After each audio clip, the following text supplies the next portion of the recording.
Good morning, student. Relationship between theory and research.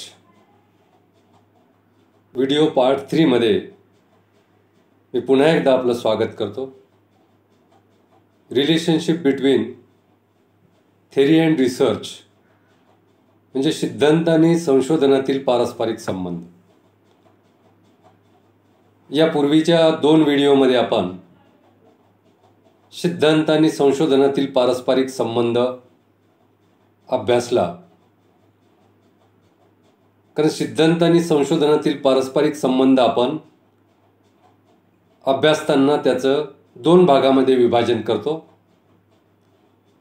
एक म्हणजे संशोधनात सिद्धांताचं योगदान आणि दुसरं म्हणजे सिद्धांतात संशोधनाचं योगदान. तर संशोधनात सिद्धांताचं काय योगदान असते याबद्दल आपण यापूर्वीच्या 2 व्हिडिओमध्ये 2 पार्टमध्ये आपण ते अभ्यासलेलं आहे.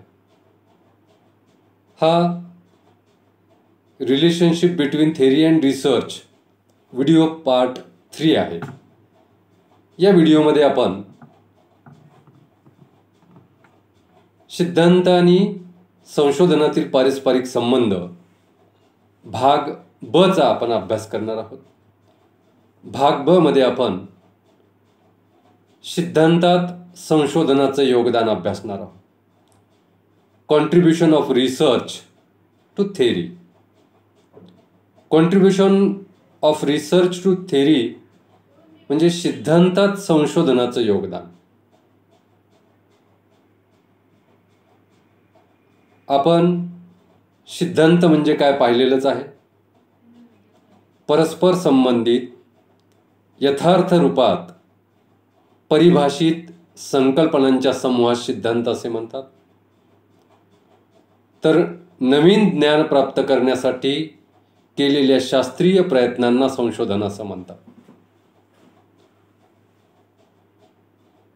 तर सिद्धांताची मांडणी ही संशोधनावर आधारितच असते. संशोधन केल्याशिवाय सिद्धांताची मांडणी होऊ शकत नाही. म्हणून सिद्धांताची मांडणी करण्यासाठी संशोधन करणं हे अत्यंत आवश्यक आहे.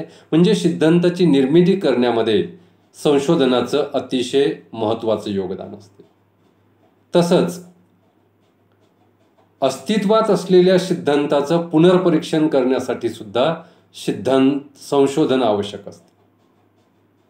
जे सिद्धांत यापूर्वीच मांडलेले आहेत, विद्यमान सिद्धांत आहेत, त्या सिद्धांताचं पुनर्परीक्षण जरी करावयाचं असेल तर संशोधन करणं आवश्यक आहे.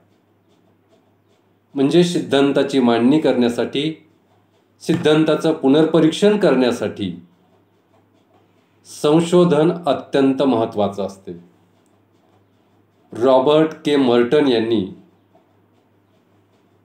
समाजशास्त्रीय सिद्धांतामध्ये संशोधनाचं योगदान कसं असते, संशोधन समाजशास्त्रीय सिद्धांत मांडण्यासाठी किती महत्त्वाचे असतात याचं सविस्तर विश्लेषण केलेलं आहे. त्यामध्ये त्यांनी सांगितलेलं आहे की सिद्धांतात संशोधनाचं योगदान कसं असते हे सांगताना त्यांनी पहिला पॉईंट सांगितलेला आहे.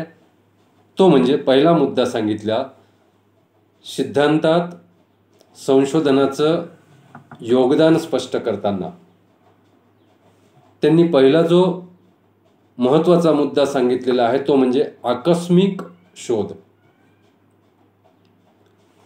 संशोधनामध्ये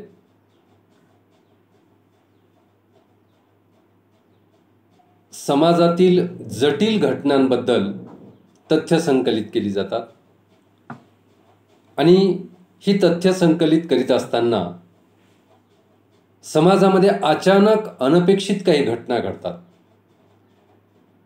अचानक आणि अनपेक्षित घटना घडल्यामुळे त्याचे परिणाम समाजावर पडलेले असतात. मग अशा वेळेस त्या ठिकाणी अचानक आणि अनपेक्षित घटना घडलेल्या असतात. त्या घटनांबद्दल नवीन तथ्य संकलित केली जातात आणि ही नवीन तथ्य या नवीन तथ्याच्या आधारावर नवीन गृहीत कृत्य निर्माण होतात. नवीन तथ्याच्या आधारावर नवीन सिद्धांताची मांडणी केली जाते आणि ही नवीन तथ्य संकलित केली जातात, तेव्हा त्या ठिकाणी नवीन गृहीत कृत्याची निर्मिती होते. ही नवीन गृहीत कृत्य जर सत्य ठरली तर नवीन सिद्धांताची निर्मिती होते. आणि ही वेगवेगळी तथ्य, नवीन अचानक अनपेक्षित घटना घडल्यावर नवीन तथ्य समोर येतात, नवीन तथ्यावरून नवीन गृहीत कृत्य निर्माण होतात आणि ही नवीन गृहीत कृत्य जर सत्य ठरली तर नवीन सिद्धांताची निर्मिती होते. वेगवेगळी तथ्य संशोधकाच्या समोर आल्यानंतर संशोधकामध्ये त्या ठिकाणी जिज्ञासा निर्माण होते आणि ही जिज्ञासा निर्माण झाल्यावर संशोधक त्या ठिकाणी त्या तथ्यांमधला संबंध अभ्यासतो, त्याचं संशोधन करतो आणि त्या ठिकाणी विद्यमान सिद्धांतामध्ये बदल करण्याचा प्रयत्न करतो. विद्यमान सिद्धांतात बदल केला जातो आणि अशा पद्धतीनं आकस्मिक शोध लागतात, आकस्मिक घटना घडून येतात, अनपेक्षित घटना घडून येतात, त्यामधून नवीन गृहीत कृत्य निर्माण होतात. नवीन गृहीत कृत्य सत्य ठरली तर या नवीन तथ्यांच्या, वेगवेगळ्या तथ्यांच्या आधारावर विद्यमान सिद्धांतामध्ये त्या ठिकाणी बदल केला जातो. अशा पद्धतीनंच त्या ठिकाणी 1929 मध्ये जागतिक महामंदी घडून आली होती. तर ही जागतिक महामंदी येण्याच्या पूर्वीचं जे अर्थशास्त्र होतं ते अर्थशास्त्र त्या ठिकाणी पुरवठा स्वतःची मागणी स्वतः निर्माण करतो या आधारावर अभिमत अर्थशास्त्र मांडलेलं होतं. परंतु जागतिक महामंदी जेव्हा अचानक देशामध्ये, जगामध्ये घडून आली आणि अशी महामंदी घडून आल्यानंतर त्या महामंदीवर उपाययोजना सापडत नव्हत्या अभिमत अर्थशास्त्रामध्ये आणि अभिमत अर्थशास्त्र त्या ठिकाणी कुचकामी ठरू लागलं. तेव्हा त्या ठिकाणी या नवीन जी आर्थिक महामंदी आली होती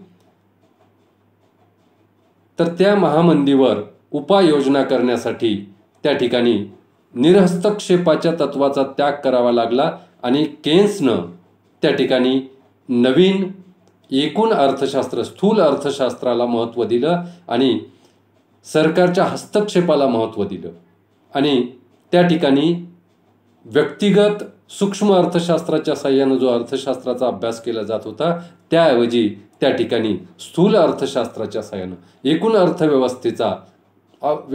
एकूण अर्थव्यवस्थेच्या अभ्यासाला महत्त्व देण्यात आलं.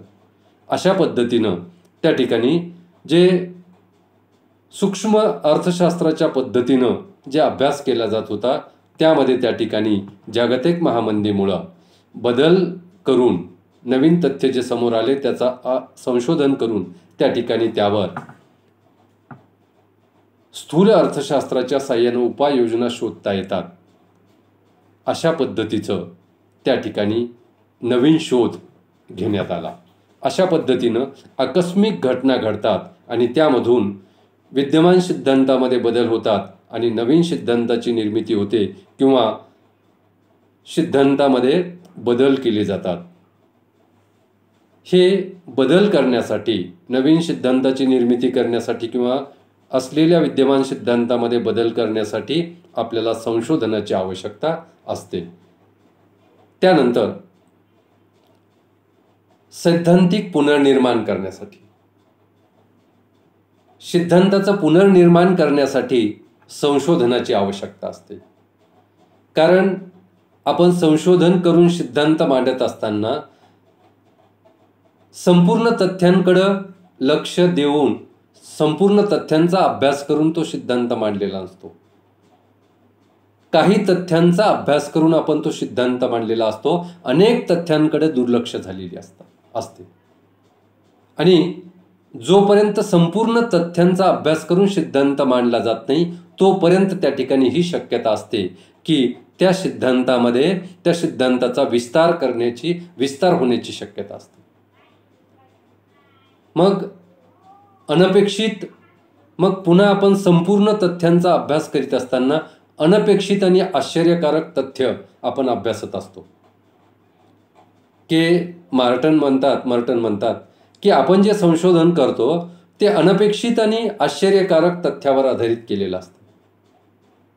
अनेक तथ्यांचा आपण विचारच केलेला नसतो, त्या तथ्यांकडे आपलं दुर्लक्ष झालेलं असतं, संशोधकांचं दुर्लक्ष झालेलं असते आणि अशा पद्धतीनं सिद्धांताची मांडणी केलेली असते. परंतु आपण संपूर्ण तथ्यांचा जेव्हा अभ्यास करतो तेव्हा त्या ठिकाणी नवीन तथ्य आपल्या अभ्यासामध्ये येऊ शकतात आणि विद्यमान सिद्धांताचा विस्तार होऊ शकतो. कारण नवीन तथ्यामधून आणखी वेगवेगळे परस्पर संबंध आपल्याला लक्षात येतात आणि नवीन तथ्यांच्या बाबतीत सिद्धांत कशा पद्धतीनं विस्तारित होतो हे आपल्याला समजतं आणि त्यामुळे संशोधन हे विद्यमान सिद्धांताचा विस्तार करण्यासाठी उपयोगी पडते. अशा पद्धतीनं अनेक शास्त्रातील अनेक सिद्धांताचा विस्तार झालेला आहे. तर हा सिद्धांताचा विस्तार म्हणजे सैद्धांतिक पुनर्निर्मिती, सिद्धांताचे पुनर्निर्माण करण्यासाठी किंवा सैद्धांतिक पुनर्निर्माणासाठी त्या ठिकाणी दुर्लक्षित तथ्यांचा अभ्यास करणं आणि त्याचा विचार करून सिद्धांताचा विस्तार करणं आवश्यक असते. उदाहरणार्थ उपभोक्त्याच्या वर्तणुकीचे सिद्धांत.